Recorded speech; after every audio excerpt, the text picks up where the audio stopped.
అందరికీ నమస్కారం. ఈరోజు గౌరవ ముఖ్యమంత్రి జగన్మోహన్ రెడ్డి గారి విజయవాడ రోడ్ షోలో ఆయన మీద రాళ్ళు రువ్వి ఆయనకి గాయాలపాలు చేసినటువంటి ఘటన మనందరం కూడా చూసాం.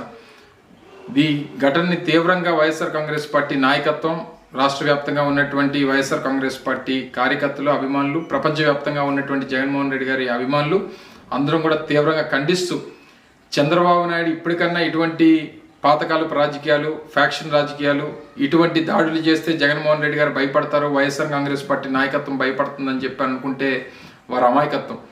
గతంలో ఇదే విజయవాడ ప్రాంతంలో వంగవీటి మోహనరంగ చావుకి, ఆయన మరణానికి, ఆయన హత్యకు కారకులైనటువంటి ఇదే తెలుగుదేశం పార్టీ ఇప్పుడు మళ్ళీ తిరిగి జగన్మోహన్ రెడ్డి గారిని మీద దాడి చేస్తే జగన్మోహన్ రెడ్డి గారు వెనకడుగేస్తారు, లేదా ఆయన రోడ్ షోలు మానుకుంటాడు, ఆయన సమావేశాలు మానుకుంటాడు అనుకుంటే అమాయకత్వం.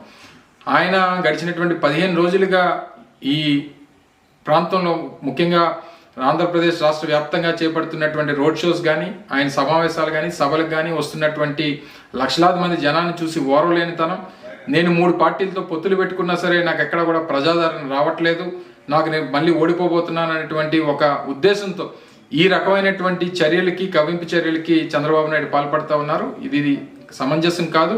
ప్రజలు, ప్రజాస్వామ్యం అన్నిటికంటే గొప్పది. డెఫినెట్గా రేపు రానటువంటి కాలంలో, రేపు మే 13వ తారీఖున జరగబోయేటువంటి ఎన్నికల్లో మళ్ళీ 2019 ఫలితాలనే ప్రజలు రిపీట్ చేస్తారు. జూన్ 4వ తారీఖు తర్వాత ఈ రాష్ట్రంలో మళ్ళీ తెలుగుదేశం పార్టీ అనేటువంటిది లేకుండా చేసేటువంటి బాధ్యత కూడా ఈ రాష్ట్ర ప్రజలు చేస్తారు.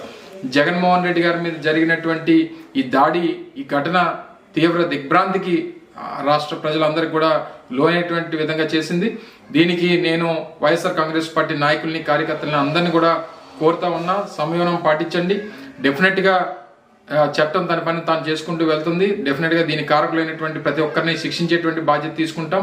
రానటువంటి కాలంలో తెలుగుదేశం పార్టీ ఇటువంటి చర్యలు మానుకుంటే మంచిది. ఎందుకంటే ఆయన కూడా రోడ్ల మీద తిరుగుతున్నాడు, చంద్రబాబు నాయుడు గారు కూడా రోడ్ల మీద తిరుగుతున్నాడు. వైఎస్ఆర్ కాంగ్రెస్ పార్టీ నాయకులు కానీ, కార్యకర్తలు కానీ, అభిమానులు కానీ ఏదన్నా మేము కూడా చేయాలనుకుంటే ఒక క్షణం కూడా ఆలోచించాం. కానీ ప్రజాస్వామ్యాన్ని అన్నిటికంటే గొప్పదని చెప్పి భావించేటువంటి వైఎస్ఆర్ కాంగ్రెస్ పార్టీ నాయకులు, కార్యకర్తలు డెఫినెట్గా సంయమనం పాటిస్తారు.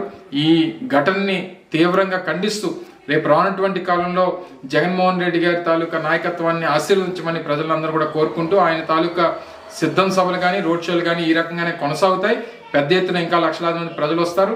రేపు మళ్ళీ వైఎస్ఆర్ కాంగ్రెస్ పార్టీని ఆశీర్వదిస్తారని చెప్పి బలంగా నమ్ముతూ, ఈ జరిగినటువంటి ఘటనని మరొకసారి రాష్ట్ర వైఎస్ఆర్ కాంగ్రెస్ పార్టీ ప్రజలు, కార్యకర్తలు, నాయకులు, అభిమానులు అందరం కూడా తీవ్రంగా ఖండిస్తా ఉన్నాం.